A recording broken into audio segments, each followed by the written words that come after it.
week 43, and we're on day 5. Today we go back to the Synoptic Gospels, and we're going to see that there's some difficult readings in here. There are tons of books out there like the hard sayings of Jesus and the difficult teachings of Jesus.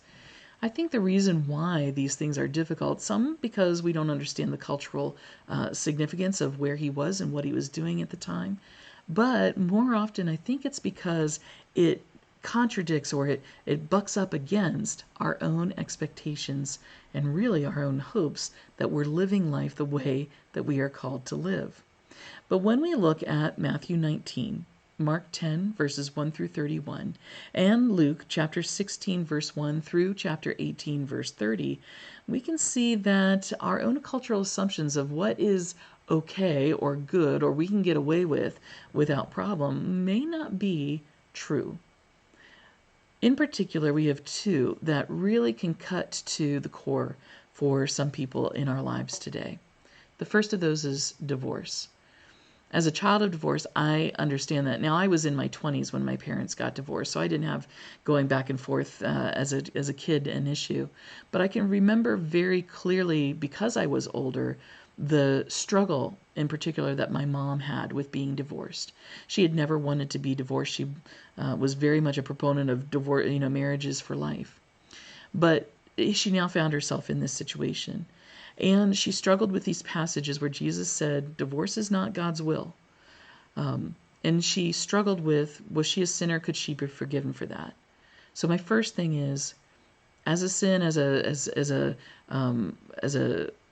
choice that God does not like, grace, God's grace through Jesus Christ's sacrifice pays the debt that is earned as a result. So if you are divorced, it's not something you can go back and fix. You're divorced. It's done.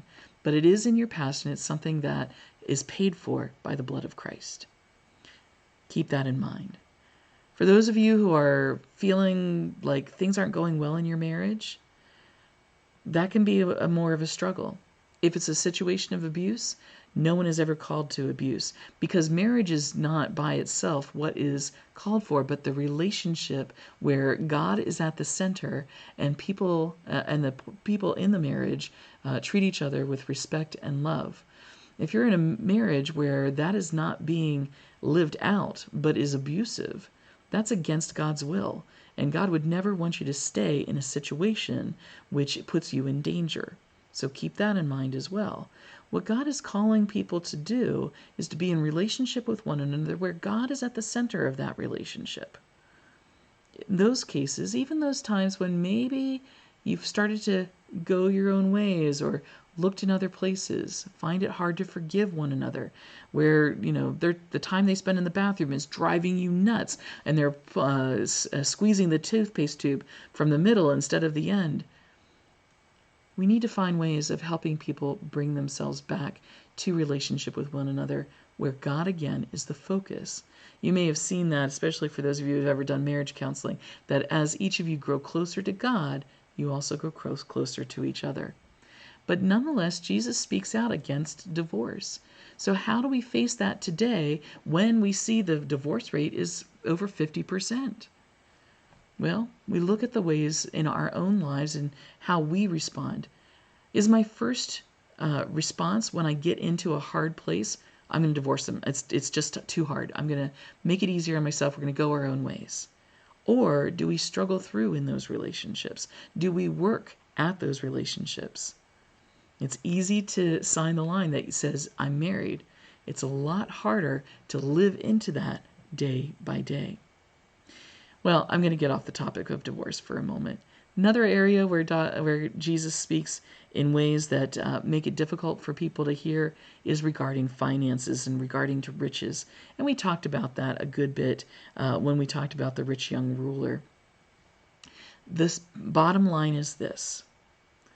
We are never going to live up to the full aspirations of God regarding holiness. We don't have it in us. We're an imperfect people. And the wages of sin are death. We have earned death whenever we have sinned, however it is that we've sinned, whether it's divorce, whether it's the way we treat we work with riches or hoard them for ourselves, whether it's the way we treat other people. We have fallen short of the glory of God.